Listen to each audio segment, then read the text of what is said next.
diz a palavra de Deus. E sabemos que todas as coisas contribuem juntamente para o bem daqueles que amam a Deus, daqueles que são chamados por seu decreto.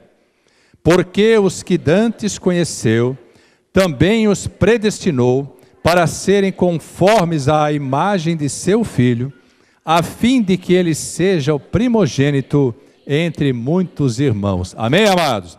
Os irmãos podem sentar-se. Amados,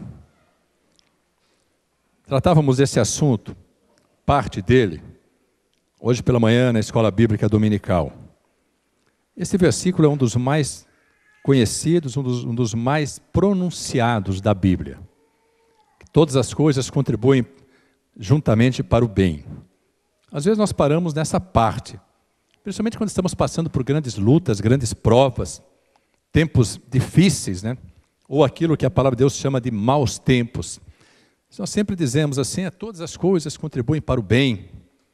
Mas o versículo é muito mais do que isso. E a compreensão dele é muito mais profunda. Normalmente nós não compreendemos o real significado e os propósitos dessa afirmação. Quando o apóstolo Paulo escreve essa carta aos irmãos de Roma, ele deixa bem claro, dizendo assim, todas as coisas contribuem juntamente para o bem daqueles que amam a Deus, daqueles que são chamados por seu decreto. Então, quando Deus faz com que as circunstâncias, especialmente as adversas, especialmente as contrárias, convirjam, se direcionem para que o propósito dessas circunstâncias se cumpra em nossas vidas, Paulo está dizendo assim, se nós entendermos esse processo, nós passaremos de forma mais suave por grandes tribulações. Lá na segunda carta de Paulo aos Coríntios, um pouco para frente, por isso não desfalecemos, mas ainda que o nosso homem exterior se corrompa, o interior, contudo, se renova de dia em dia. Leia comigo agora. Porque a nossa leve e momentânea tribulação produz para nós um peso eterno de glória muito excelente. Continuando. Não atentando nós nas coisas que se veem, mas nas que se não veem. Porque as que se veem são temporais, e as que se não veem são eternas. Amém? Amados, o apóstolo Paulo diz assim, todas as provas, todas as tribulações, toda moedura, ela tem um propósito. E conhecendo esse propósito, nós não desfalecemos. E passando por todas as grandes lutas, ele diz assim, porque a nossa leve e momentânea tribulação. Quero, para tranquilizar você, quero repetir o que eu já disse algumas vezes. Se você for fiel a Deus, se você guardar a palavra de Deus, e principalmente se você colocar um cadeado nos seus lábios, e entregar a chave para outra pessoa, você não vai passar por provas, tribulações, pelo deserto por mais de 7 anos. São apenas essas condições. Você tem que ser fiel, fechar a boca, porque ainda que você transgrida com o pensamento, não libere a palavra. Se você disser assim, não estou suportando a prova, Deus rasga a folhinha do calendário e começa a contagem dos 7 próximos anos. Aí. No dia que nós pronunciamos assim, não estou aguentando a prova, está difícil demais, eu acho que Deus se esqueceu de mim. Deus recomeça a contagem. Isso ele falou para mim, no 6º ano, no período de 7 anos. E esses 7 anos são difíceis, mas são necessários, sim. Fazem parte desse processo de Deus para que todas as coisas contribuam para o nosso bem. Nós não olhamos para elas com esse olhar de quem está feliz ou compreende a motivação desse processo. Evidentemente, se Deus nos dissesse as regras, nós talvez desistíssemos antes de iniciar a caminhada. Mas como Ele não esclarece as regras, as condições, e nós começamos a entrar na caminhada, e começamos a meditar na palavra, nós começamos a receber porções de revestimento de poder para enfrentar esse tempo tão difícil de travessia, que nós podemos chamá-lo de deserto.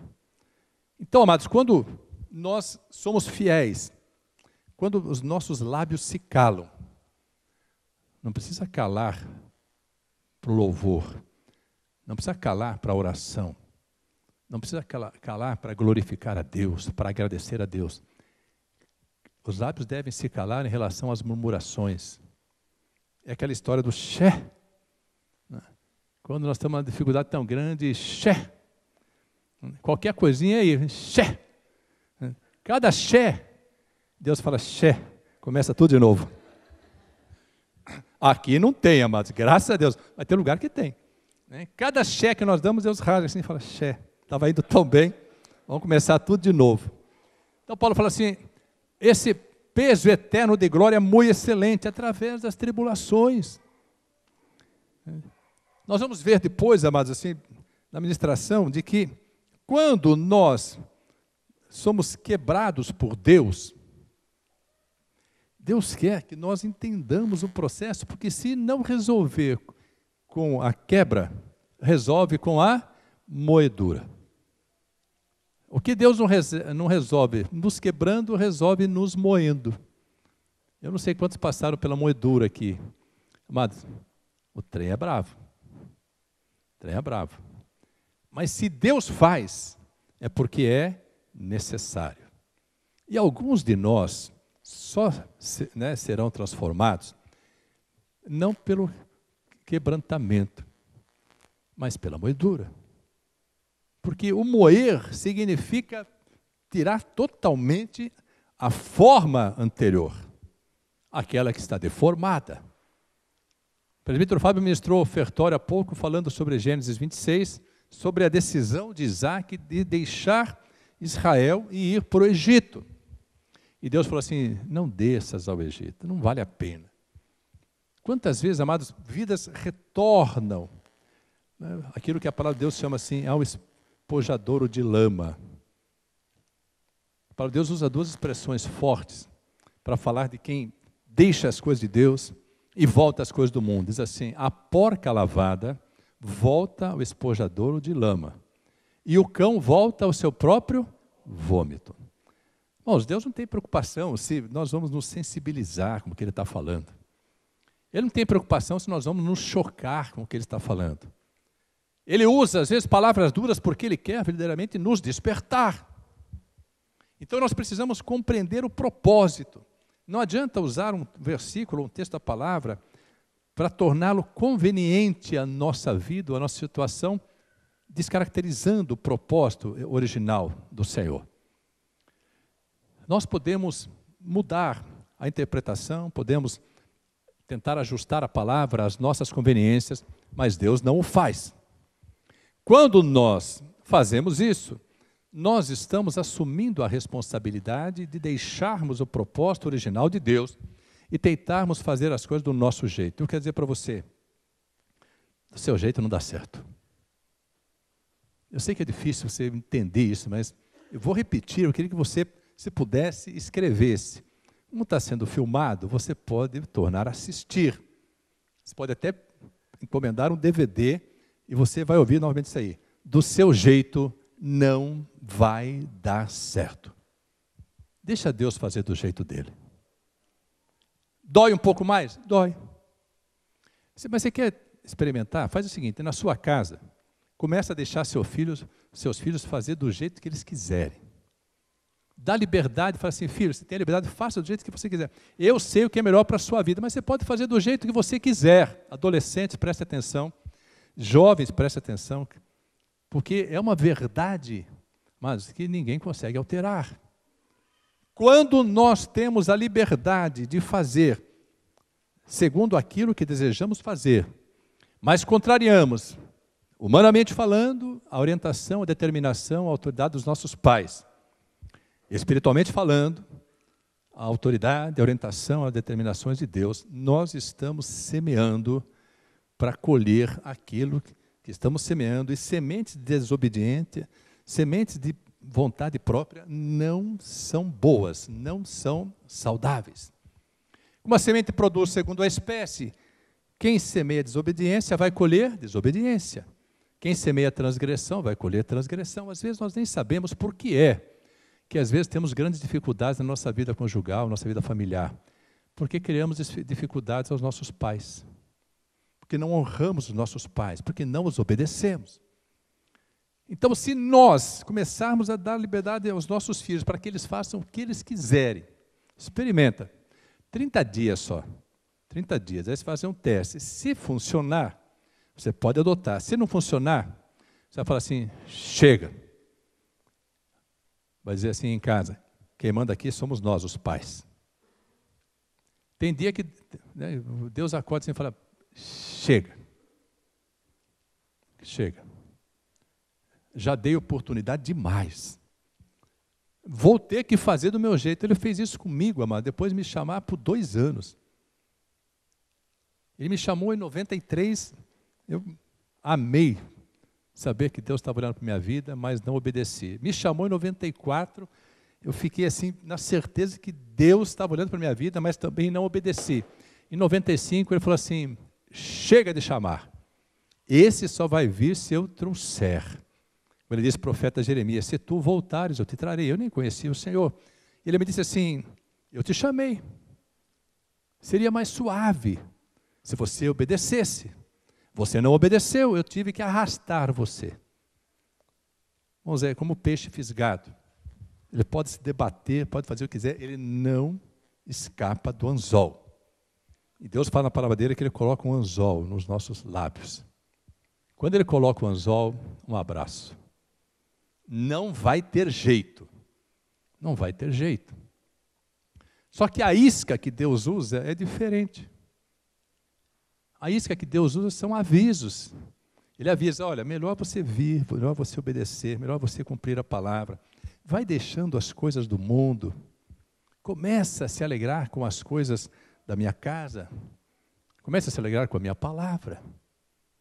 Começa a se alegrar com as coisas do meu reino.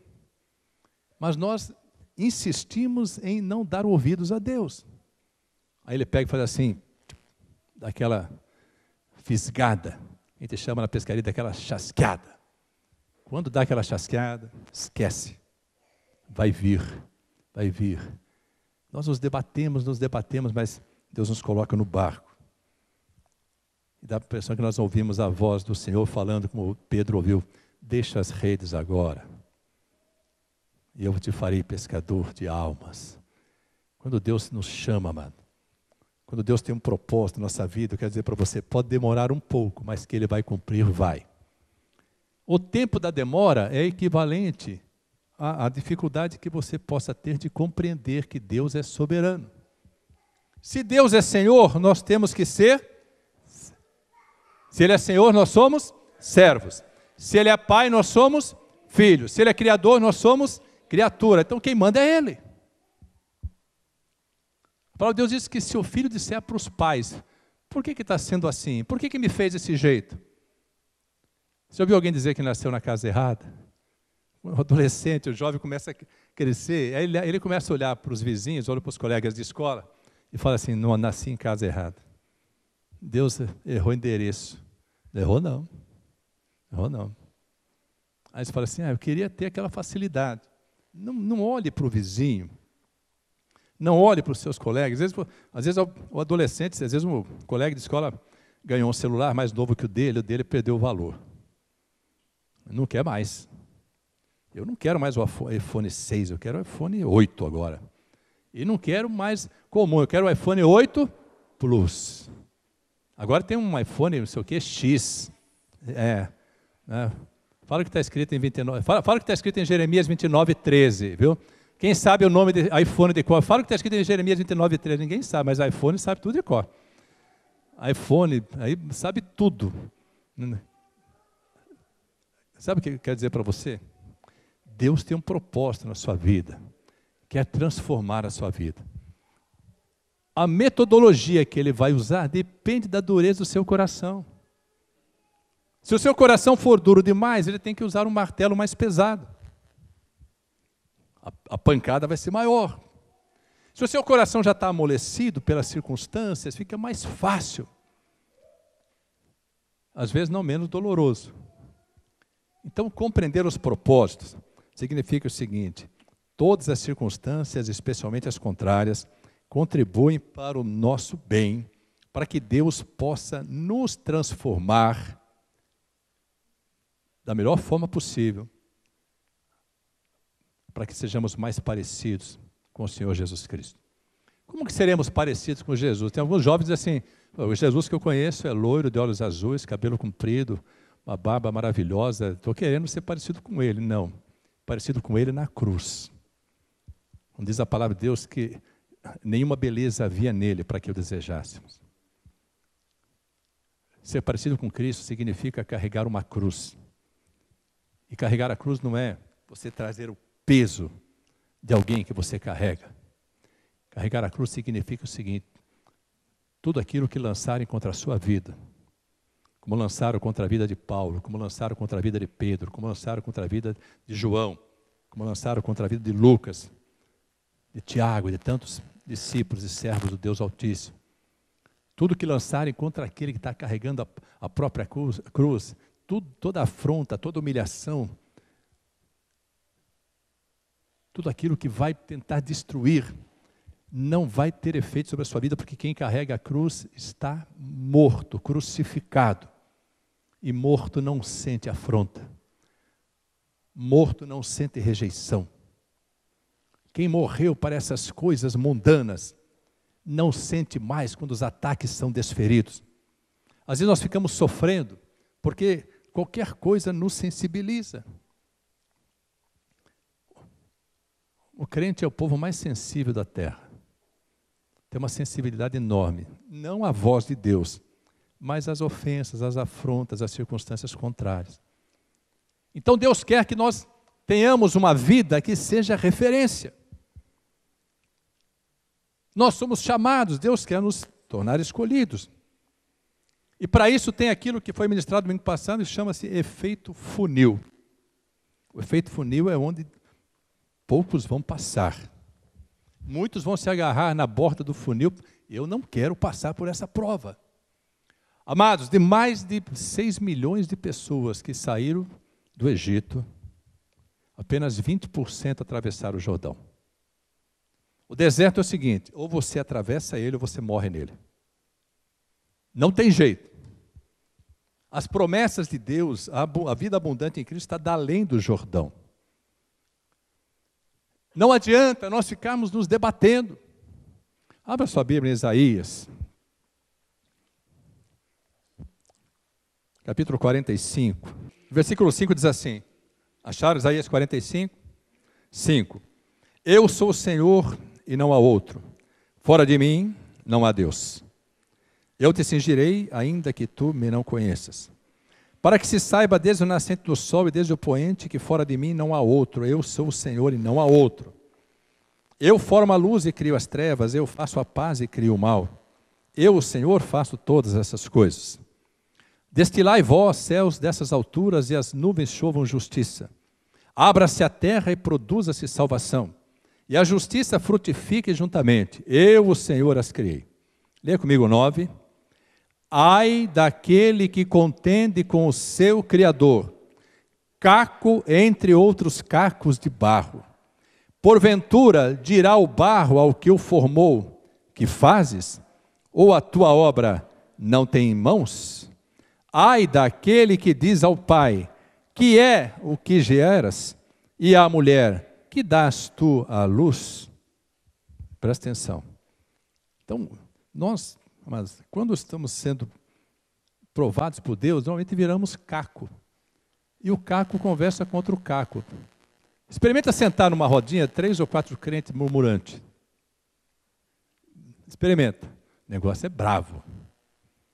Irmãos, crente murmurador, crente que contende com Deus, e crente quando se reúne e quer começar a abrir a boca para falar das coisas de Deus, falar mal das coisas de Deus, falar mal da igreja, falar mal do pastor, falar mal dos irmãos, falar mal...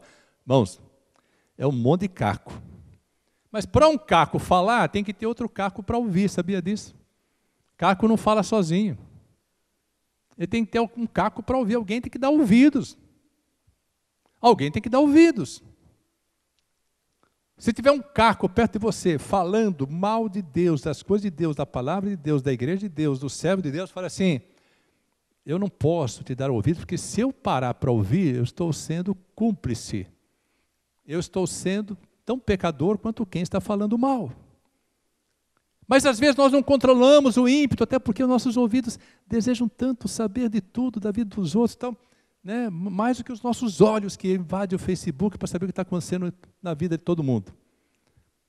Às vezes nem percebemos que buscando saber o que está acontecendo na vida dos outros, nos tornamos nós mesmos vidraças. E os outros vêm através das nossas vidas. Então nós precisamos compreender, amados, que Deus tem um plano, Deus tem um propósito, e quando Ele usa o funil, é porque Ele quer nos tirar do patamar dos chamados e nos colocar no patamar mais glorioso, que é o patamar dos escolhidos. Mas para ser escolhido, para ser separado, nós precisamos suportar a prova e dizer, esta leve e momentânea tribulação produz para mim um peso eterno de glória muito excelente. Porque eu não vou olhar para as coisas que estou vendo, mas vou olhar para aquelas que eu não posso ver, porque as coisas que eu vejo são temporais, mas as que eu não vejo são eternas. Nós precisamos compreender, amados, que Deus tem um propósito, que a nossa vida seja um reflexo do operar de Deus, em todas as áreas. Nesse processo, amado, Deus realiza em nossas vidas milagres. Mas eu tenho constatado que milagres não transformam o caráter. Por mais milagres que nós possamos viver, os efeitos dos milagres passam muito rapidamente. Sem que percebamos, nós passamos a não valorizar mais os milagres. E não valorizando os milagres, deixamos de valorizar o Deus que operou milagres. Quando nós temos por pouco aquilo que Deus fez nas nossas vidas, nós, além de sermos ingratos, nós estamos demonstrando para Deus que o nosso coração se endureceu de novo, porque a gratidão é a memória do coração. Amados, se todos que já viveram milagres permanecessem na presença de Deus e colocassem Deus em primeiro lugar nas suas vidas, não apenas as suas vidas seriam transformadas, mas a igreja seria transformada. Não apenas a igreja seria transformada, mas a família seria transformada. Me refiro aos não crentes, seria transformada. Todos seriam alcançados, porque estariam vendo em você a demonstração do poder do Deus que opera milagres. É isso que nós precisamos compreender, é assim que nós precisamos praticar. Quanto mais obedecermos a palavra, quanto mais amarmos a palavra, mais amor demonstramos a Deus, porque o Senhor Jesus diz em João 14, aquele que me ama guarda a minha palavra. E se ele guarda a minha palavra, guardar, obedecer, praticar, eu virei a ele, eu e meu Pai viremos a ele e nele faremos morada. Então é necessário que nós compreendamos esse processo, porque muitas vezes nós temos a sensação de que não adianta nós colocarmos a nossa vida no altar. Abre Jeremias, capítulo 15, versículo 16. Achando-se as tuas palavras, logo as comi. E a tua palavra foi para mim o gozo e a alegria do meu coração. Primeiro amor. Que coisa maravilhosa, né, mano? Primeiro amor. Porque pelo teu nome me chamo, ó Senhor Deus dos exércitos. Nunca me assentei no congresso dos zombadores, nem me regozijei. Por causa da tua mão me assentei solitário, pois me encheste de indignação. Está dando testemunho para Deus, profeta Jeremias, presta atenção, dando testemunho para Deus, de que teve amor pela palavra, a palavra foi a alegria e o gozo do coração dele, que nunca se assentou na roda dos escarnecedores, nem se deteve no caminho dos pecadores, nunca andou segundo o conselho dos ímpios. Ele se encheu de indignação porque ele falava do amor de Deus, da palavra de Deus, e ninguém dava ouvidos. Você já sentiu isso na sua vida? Você vai falar do amor de Deus, as pessoas não querem dar ouvidos. Primeiro vão achar que você ficou maluco, ficou louco, ninguém fala assim, não adianta.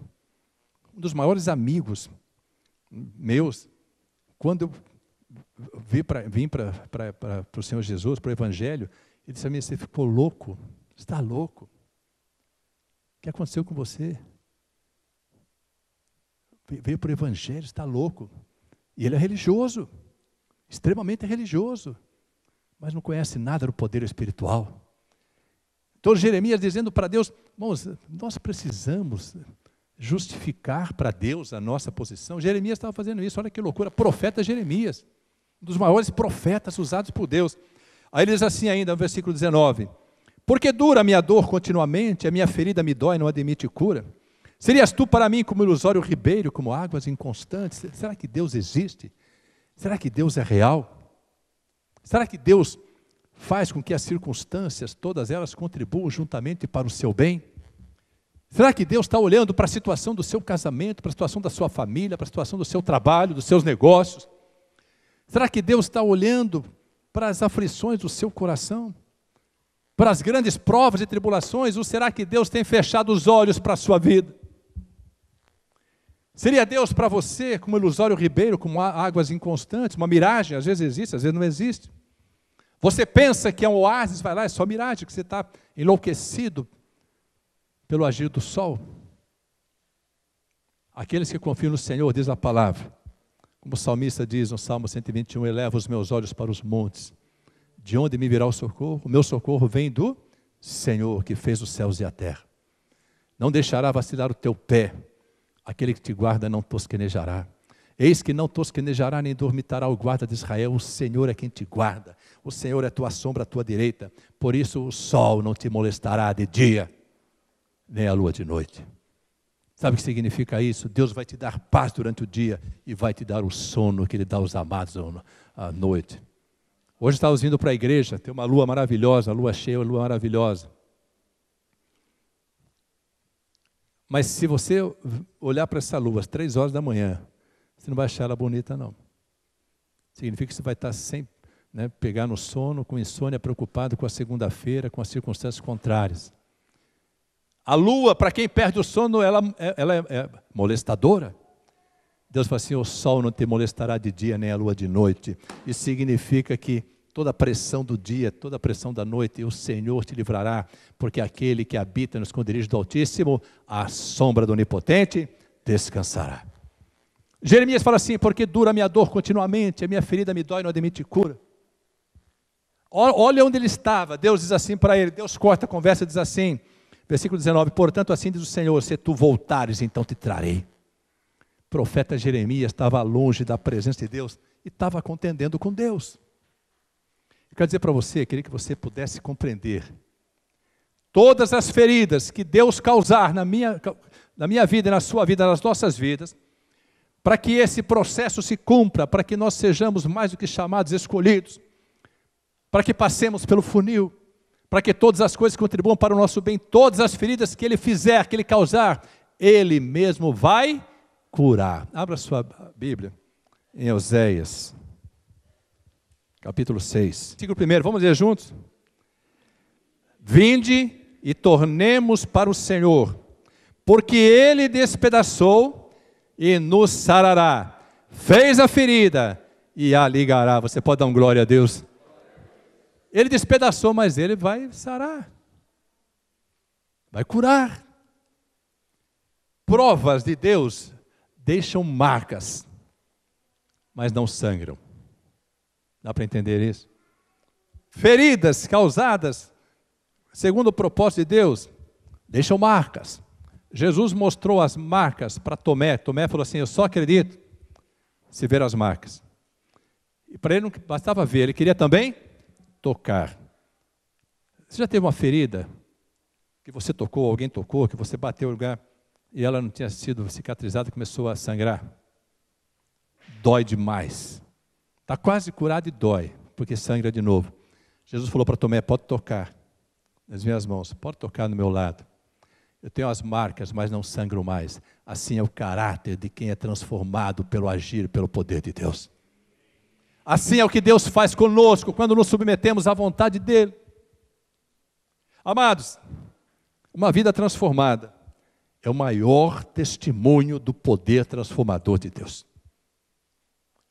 Deus pode abençoar a sua vida na área material, na área financeira, você vai dar glória a Deus. Mas se Deus estiver moendo, você dificilmente vai dar glória, vai dar aleluia. Só que quem está perto de você começa a perceber a mudança. E vai falar assim, nossa, Deus transforma. Pergunta para quem teve o casamento transformado, o que é que Deus faz para restaurar um casamento? Pergunta. Irmãos, o que Deus opera num casamento é um negócio sobrenatural, maravilhoso. Agora, quem passa por esse processo, sai cheio de marcas, mas não sangrará nunca mais, se permanecer na presença de Deus. Então, nesse processo, é necessário que nós entendamos, amados, que na nossa vida existem 2 altares. São 2 altares. Um é público, o outro é íntimo, é o culto. Sabiam disso? Quando Josué recebeu a ordem de Deus para atravessar o Jordão, Deus disse para ele, toma 12 príncipes e tira 12 pedras do Jordão e faz um altar em Gilgal. O altar da conquista, o altar da vitória, o altar público. E Josué, sem que tenha recebido uma instrução assim, audível, ou que tenha sido transcrita na palavra, mas dirigido pelo Espírito Santo de Deus, porque o Espírito Santo o dirigia, fez um altar no meio do Jordão e deixou ali 12 pedras. No meio do Jordão. Abra sua Bíblia em Josué, capítulo 4. Só para você entender que o que eu estou falando está escrito na palavra de Deus. Josué 4:8. Fizeram, pois, os filhos de Israel como Josué tinha ordenado, e levantaram 12 pedras do meio do Jordão, como o Senhor dissera a Josué, segundo o número das tribos dos filhos de Israel, e levaram-nas consigo ao alojamento e as depositaram ali. 9. Levantou Josué também 12 pedras no meio do Jordão, no lugar do assento dos pés dos sacerdotes que levavam a arca do concerto, e estão ali até ao dia de hoje. Quando as águas do Jordão voltaram ao leito do Jordão, aquele altar de pedras ficou oculto. Sabe o que significa isso? Só Deus sabia o que estava no fundo das águas. O que isso tem a ver comigo e com você? As pedras que foram depositadas no fundo do Jordão eram pedras que não podiam atravessar o Jordão, porque essas pedras significam atitudes nossas, palavras que liberamos, posições que temos, murmurações que fazemos, incredulidade, dúvidas, pecados que cometemos. Aqui eram pedras do Egito, de onde o povo foi tirado, e pedras do deserto. O deserto, que era para ser de 1 ano de caminhada, se tornou 40 anos pela desobediência do povo. Porque cada vez que o povo murmurava, Deus recomeçava a contagem. Então Josué depositou aquelas pedras e diz assim, elas estão lá até o dia de hoje, ocultas. Quando você olha para as águas do Jordão, você não vê essas pedras no fundo, mas elas estão lá. O que tem isso a ver comigo e com você? Mas nós temos uma vida que é pública, no sentido de que todos estão nos observando. E temos uma vida que é íntima, privada, que só Deus conhece. Às vezes o marido não sabe o que está no coração da mulher, a mulher não sabe o que está no coração do marido, pais não sabem o que está nos corações dos filhos, filhos não sabem o que está no coração dos pais, irmãos não sabem o que está no coração dos irmãos, pastor não sabe o que está no coração das ovelhas, ovelhas não sabem o que está no coração do pastor, e assim sucessivamente. Mas esse altar em oculto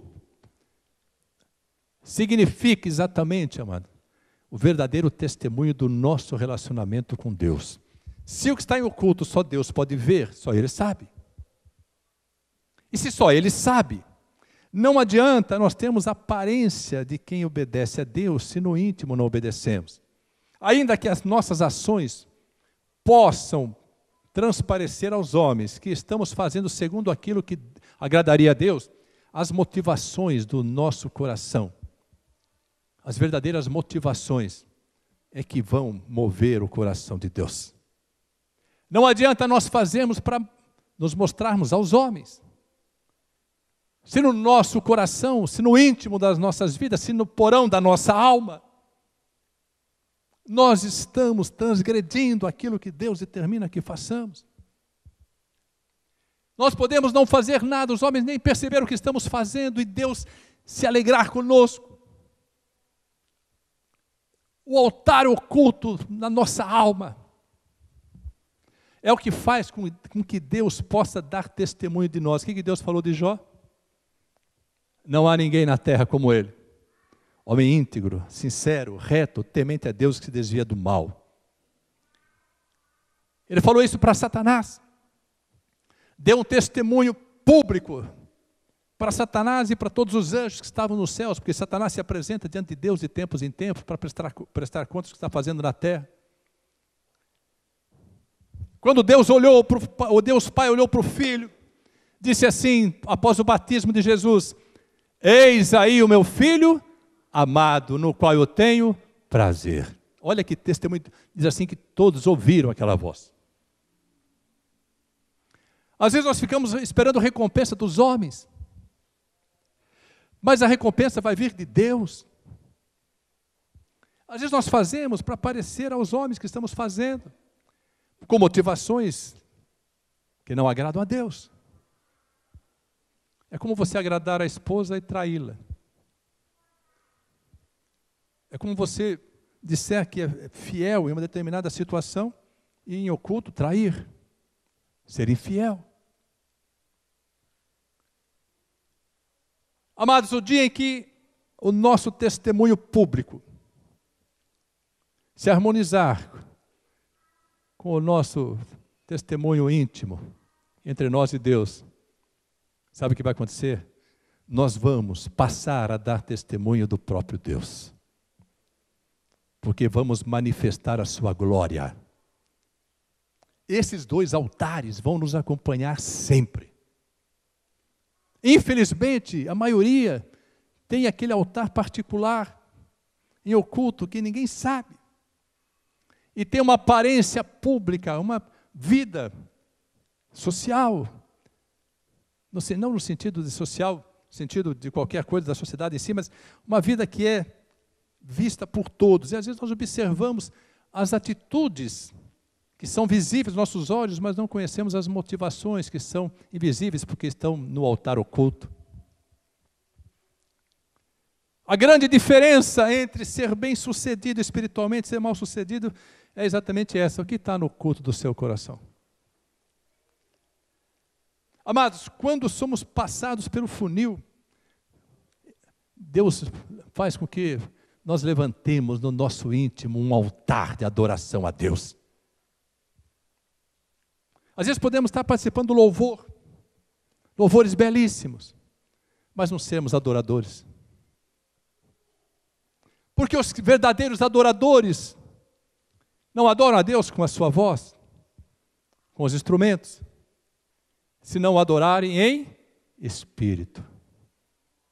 Não adianta adorar a Deus, cantar maravilhosamente bem, tocar maravilhosamente bem, pregar maravilhosamente bem, cuidar da casa de Deus maravilhosamente bem, fazer as coisas maravilhosamente bem, se as motivações do coração não agradarem a Deus. E Ele conhece o nosso assentar, o nosso levantar, de longe entende os nossos pensamentos, ainda antes qualquer palavra nasce nos nossos lábios, Ele sabe todas as coisas.